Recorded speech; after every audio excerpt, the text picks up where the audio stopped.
प्यारे बच्चों, आज हम 8th ग्रेड अभ्यास पुस्तिका अंतर्गत कक्षा 7वीं विषय गणित में अध्याय 5 रेखा एवं कोण के सभी प्रश्नों के हल देखेंगे। आप अपनी कक्षा के सभी विषय के हल देखने के लिए हमारे YouTube चैनल शिक्षा विद SKD के प्लेलिस्ट में जाके आप अपने वीडियो देख लीजिए और स्क्रीनशॉट लेके 8th ग्रेड अभ्यास पुस्तिका भर लीजिएगा। अब देखें अध्याय 5 रेखा एवं कोण। अभी तक आपने हमारे चैनल को सब्सक्राइब नहीं किया तो कर लीजिए। प्रश्न पहला, एक रेखा के दोनों ओर कितने अंत बिंदु होते हैं? तो हम स्केल और पेंसिल की सहायता से जब आकृति बनाएं तो हमें एक रेखाखंड अगर बनाएंगे तो उसमें 2 अंत बिंदु होंगे। एक किरण बनाएंगे तो केवल एक अंत बिंदु होगा और रेखा बनाएंगे तो दोनों तरफ हम तीर का निशान लगाएंगे। किरण में एक तरफ तीर का निशान और रेखाखंड में किसी तरफ तीर का निशान नहीं लगाते। तो जो रेखा है उसमें दोनों तरफ अनंत विस्तार होता है, इसलिए कोई अंत बिंदु नहीं होता। प्रश्न क्या था? एक रेखा, तो रेखा में कितने बिंदु होते हैं? तो उत्तर होगा एक रेखा का किसी तरफ कोई अंत बिंदु नहीं होता। हमने तीनों की इसीलिए लिख दिया ताकि आपको तीनों के बारे में जानकारी हो जाए। प्रश्न दूसरा देखें, अपने आसपास के परिवेश में 10 आकृतियों को सूचीबद्ध कीजिए और उनके पाए जाने वाले न्यून कोण, अधिक कोण और समकोण को पहचानिए। तो आप जानते हैं समकोण की परिभाषा क्या है? वह कोण जिसकी अंशमाप 90 अंश हो। तो समकोण हो गया और 0 और 90 अंश के बीच हो वह है न्यून कोण, और 90 अंश से अधिक और 180 अंश से कम हो तो वो क्या होता है? आपका अधिक कोण। तो इस तरह से आप बड़े आसानी से इसमें कोणों के बारे में आप जानते हैं। तो आप ये आकृतियाँ ले लीजिए और यहाँ पर चांदे से नाप के देख लीजिए। जैसे यहाँ कैंची बनी है तो यहाँ पर आपको निश्चित ही न्यून कोण दिख रहा है, और यहाँ पर जब आप बनाइए तो आप देख लीजिए 90 से अधिक है तो अधिक कोण, और 90 का है तो क्या बनेगा आपका समकोण। तो ऐसी बहुत सारी आकृतियाँ लीजिए और चांदी की सहायता से नाप के लिख दीजिए। तो यह तो एक सरल है, तो आप अपने आसपास की आकृतियाँ लीजिए। प्रश्न तीसरा है, दी गई आकृतियों में रेखाखंड गिन कर लिखिए। तो जैसे ये घर बना है तो इसमें जब भी रेखाखंड गिने तो एक कोई तरीका अपना लें, या तो बाहर के पहले गिन लें या अंदर के। तो हम पहले इसमें बाहर के रेखाखंड देखें तो 1 2 3 4 5 6 7, तो ये बाहर तरफ हो गए। अब अंदर देखें तो यहाँ पर एक वर्ग बना है तो 4 जे हो गए, तो 7 और 4 11। अब यहाँ देखें ये हो गए 12, ये हो गया 13, ये हो गया 14। अब यहाँ पर एक और ये दरवाज़ा सा बना है तो ये हो गया 15 16 17। तो इस तरह इसमें 17 रेखाखंड बनेंगे। अब हम देखें ये वाला आकृति, तो इसमें कितने रेखाखंड हैं? 8। देख लें आप 1 2 3 4 ये पाए के रूप में, और 4 ऊपर टॉप पे बने हैं तो 8 हो गए। इसी तरह एम में कितने हैं? 4, और इस वाले में कितने हैं? 12। तो ऐसे ही आप पहले बाहर के गिन लीजिए। तो 1 2 3 4 5 6 हो गए।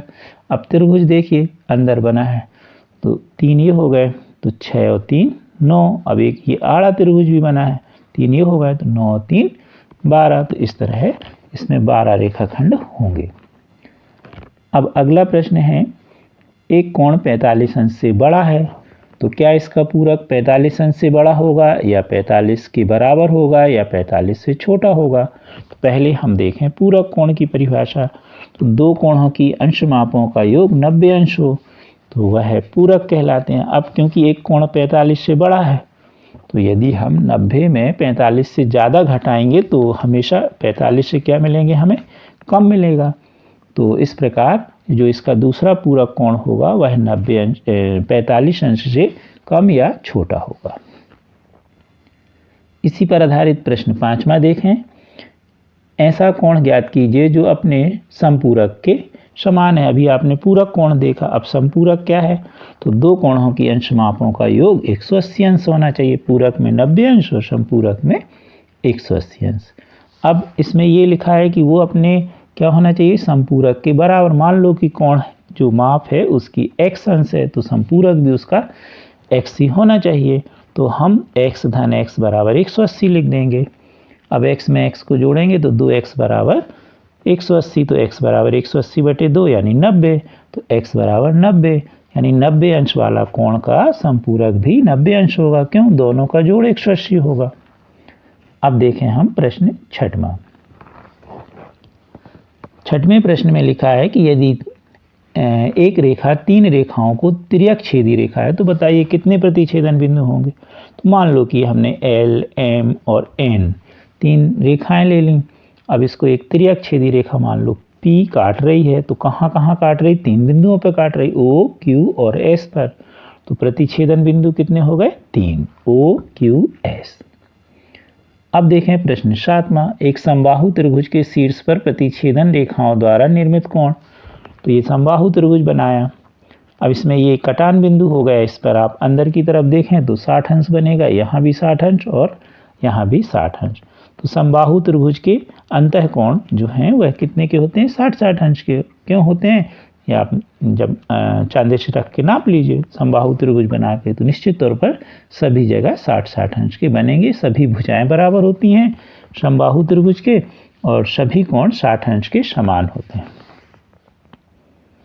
अगला प्रश्न है, दी गई आकृति में संगत कोणों के युग्म, अंतर एकांतर कोणों के युग्म, तिर्यक छेदी रेखाओं की तरफ बने अंतः कोणों के युग्म की पहचान करनी है। तो जब कोई तिर्यक रेखा 2 या 2 से अधिक सरल रेखाओं को काटती है तो बहुत सारे कोण बनते हैं, उसके बारे में हमें बताना है। तो यहाँ पर ये 2 सरल रेखाएं हैं L और M, इनको एक तिर्यक रेखा काट रही P, जिससे 8 कोण बन रहे हैं, 1, 2, 3, 4, 5, 6, 7, 8। अब इनमें कौन से कोण कौन से कहलाएंगे हम आपको समझाते हैं। सबसे पहले देखें अंतः कोण। तो ये जो 2 रेखाओं को ये तीसरी तिर्यक रेखा काट रही, तो अंदर की तरफ आप देखिए ये बने हैं, तो कौन कौन से कहलाए? 3, 4, 5, 6। ये कौन से कोण कहलाए? अंतः, अंदर की तरफ। बाह्य कौन से हैं? बाहर की तरफ 1, 2, 7, 8। अब देखें संगत कोणों के युग्म। तो संगत का मतलब है कि जैसे मान लीजिए कटान बिंदु है, अब इसमें ऊपर की तरफ ये जो एक रेखा को काट रहा है प्रतिच्छेदी रेखा, तो ऊपर की तरफ दाहिनी तरफ बना है कोण 2, तो नीचे वाली में भी दाहिनी तरफ ऊपर की तरफ देखें तो 6, तो 2 और 6 संगत। नीचे देखें तो 4 और 8। इसी तरफ बाएं तरफ देखें तो 1 और 5, और इधर देखें तो 3 और 7। तो ये हो गए हमारे संगत कोण। 1, 5, 2, 6, 3 और 7, 4 और 8। अब एकांतर अंतः कोण। तो एकांतर अंतः कोण में हम देखें तो ध्यान से देखिए, ये अगर हम इस तरह से ऐसा एक जेट टाइप का बनाए तो ये 3 और ये 6, तो इस तरह, यानी इसका मुंह किस तरफ है? कटान बिंदु के अंदर की तरफ है और बाईं ओर है। अब इसी के आगे देखें तो ये कटान बिंदु है और ये वाला कोण किस तरफ है? दाईं तरफ। तो जेड में ऐसे 2 बनते हैं, 3 और 6, 4 और 5। तो ये हो गया 3 और 6, 4 और 5। एकांतर बाह्य कोण। तो अब ऐसे हम एकांतर बाह्य देखें तो देखो, इसमें इसका मुंह इस तरफ है तो इसका इस तरफ, तो 1 और 8, और इधर क्या हो जाएगा? 2 और 7। तो एकांतर बाह्य कोण होगा तिर्यक छेदी रेखा के एक ही ओर के बने अंतः कोण। तो एक ही ओर अंतः कोण ये दिख रहा है दाईं तरफ 4 और 6, और इधर क्या दिख रहा है? 3 और 5। तो इस तरह है, ये बहुत सारे कोण हैं, लेकिन ध्यान रहे ये अभी दोनों जो सरल रेखाओं को ये तिर्यक रेखा काट रही, ये समांतर नहीं है। समांतर होंगे तो फिर ये कौन कौन से कोण? तो संगत कोण बराबर होंगे, एक ही ओर के अंतः कोण बराबर होंगे। ये आपको ध्यान में रखना। एक ही ओर के अंतः कोणों का योग 180 अंश होगा। संगत कोण बराबर होंगे, एकांतर कोण बराबर होंगे। ये उनमें परिभाषाएं बदल जाती हैं जब समांतर रेखाएं होती हैं। अब देखें हम प्रश्न 9वां। नीचे दी गई आकृतियों में निर्णय लीजिए कि L M के समांतर है कि नहीं। ये रेखा हो गई हमारी L और ये हो गई M, और ये तिर्यक छेदी। यहाँ पर ये L, ये M और ये तिर्यक छेदी। तो अब हम वही समांतर रेखा की परिभाषा लगाएंगे। तो यहाँ पर कोण 75 अंश का है, तो यहाँ पर कोण हम 1 मान लें। तो 1 और 75 बराबर के होंगे कोण, क्योंकि ये शीर्षाभिमुख कोण है। अब यहाँ 1 75 का हो गया और ये एक ही ओर के अंतः कोण है। ध्यान से देखिए। तो अगर समांतर होंगे तो इनका योग कितना होगा, 180 अंश, अर्थात ये संपूरक होंगे। तो देखें हम कोण 1 और 75 को जोड़ें, 1 का मान 75 रख दें तो आया 150। अब इनका जोड़ 180 अंश नहीं आया, इसलिए एल रेखा एम के समांतर नहीं होगी। ये समांतर का निशान है, दो खड़ी रेखाएं। अब इनको हमने काट दिया तो इसको पढ़ते हैं एल समांतर नहीं एम, या यहाँ हमने शब्दों में भी लिख दिया कि एल एम के समांतर नहीं है। अब हम देखेंगे दूसरी आकृति कुछ इसी तरह से बनी है। तो यहाँ पर कोण 1 57 अंश के बराबर होगा, शीर्षाभिमुख कोण। अब ये एक ही ओर के अंतः कोण होगा, इनको जोड़ लीजिए 1 और 123 को। तो कोण 1 ये 57 अंश का हो गया शीर्षाभिमुख। अब कोण 1 धन 123 अंश को जोड़े हम तो 1 का मान है 57। अब 57 में 123 अंश जोड़िए तो 180 अंश हो गए, अर्थात संपूरक हो गए।